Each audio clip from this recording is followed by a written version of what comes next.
Pemirsa, usai Hakim Pengadilan Negeri Bandung mengabulkan pra-peradilan Peggy Setiawan, kuasa hukum mantan terpidana kasus pembunuhan Vina itu. Saka Tatal pun pemirsa mengajukan peninjauan kembali ke Pengadilan Negeri Cirebon, Jawa Barat pada Senin kemarin. Pengadilan Negeri Cirebon pun menjadwalkan sidang perdana pengajuan kembali Saka Tatal pada Rabu 24 Juli mendatang.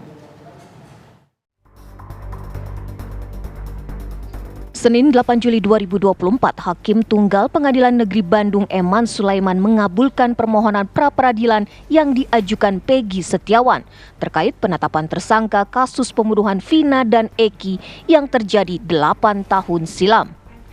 Hakim menyatakan penetapan tersangka terhadap Peggy adalah tidak sah.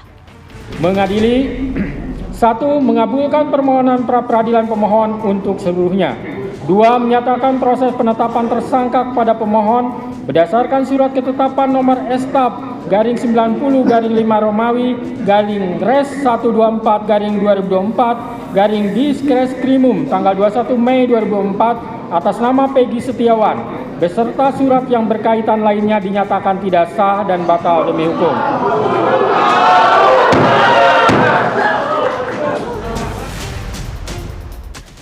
Usai Hakim Pengadilan Negeri Bandung mengabulkan pra-peradilan Peggy Setiawan, kuasa hukum Saka Tatal, salah satu terpidana kasus pembunuhan Vina dan Eki yang kini sudah bebas, mengajukan peninjauan kembali ke Pengadilan Negeri Kota Cirebon, Jawa Barat. Menurut kuasa hukum Saka Tatal, dikabulkannya pra-peradilan Peggy Setiawan akan membuka lembar baru pada kasus pembunuhan Vina dan Eki. Kuasa hukum Saka Tatal telah mengajukan peninjauan kembali PK ke Pengadilan Negeri Cirebon pada Senin 8 Juli 2024. Selanjutnya, Pengadilan Negeri Cirebon dijadwalkan menggelar sidang perdana peninjauan kembali Saka Tatal pada hari Rabu 24 Juli mendatang. Hal tersebut diungkap kuasa hukum Saka Tatal Krisna Murti setelah menerima surat pemberitahuan jadwal sidang PK Saka Tatal. Kami telah menerima relas panggilan dari Pengadilan Negeri Cirebon terkait menyangkut masalah peninjauan kembali Saka Tatal yang akan disidangkan pada hari Rabu. Ini relasnya nih. Semoga semua persiapan kita dengan tim hari ini kita diskusikan lagi dalam persiapan 2024. Saka Tatal merupakan salah satu terpidana kasus pembunuhan Vina dan Eki yang telah menjalani vonis 8 tahun penjara. Saka Tatal didampingi kuasa hukumnya mengajukan peninjauan kembali ke PN Cirebon usai Hakim Pengadilan Negeri Bandung mengabulkan pra-peradilan bagi Peggy Setiawan. Dari Cirebon, Jawa Barat, Ervan Septiawan, TV One mengabarkan. Pemirsa, salah satu terpidana kasus pembunuhan Vina dan Eki yang sudah menjalani vonis 8 tahun penjara, Saka Tatal, didampingi kuasa hukumnya mengajukan peninjauan kembali di Pengadilan Negeri Cirebon. Untuk mengetahui informasi selengkapnya pemirsa, kita langsung bergabung dengan Faris Noval yang akan menyampaikannya untuk Anda. Silakan Faris Noval dengan laporan Anda. Ya, selamat sore Tisa Noveni, Andromeda dan juga pemirsa. Jika tadi kita telah berbincang dengan kuasa hukum dari Saka Tatal yang mengatakan bahwa ada kekeliruan hukum di dalam kasus ini dan bagaimana dengan 6 terpidana lainnya. Apakah akan melakukan peninjauan kembali atau PK terhadap hasil putusan yang telah inkrah pada 2016 silam. Kita akan tanyakan langsung bersama dengan kuasa hukum 6 terpidana yang masih di dalam penjara. Sudah bersama saya Bang Yan Huta Barat. Selamat petang, Bang. Selamat petang. Ya, Bang Yan Huta Barat, ini Saka Tatal dan tim kuasa hukumnya telah mengajukan peninjauan kembali. Bagaimana dengan klien-klien dari Bang Yan Huta Barat, 6 terpidana lainnya? Oke, sejak para keluarga terpidana ini mendatangi Peradi dan setelah kami membaca semua berkas dan yang kami terima, serta kami melakukan investigasi di lapangan, ya kami berkesimpulan bahwa kasus ini mempunyai banyak kejanggalan.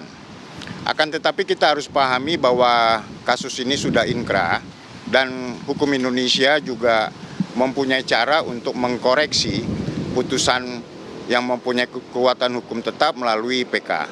Yang sudah pasti kami tim hukum Peradi akan siap melakukan PK ini.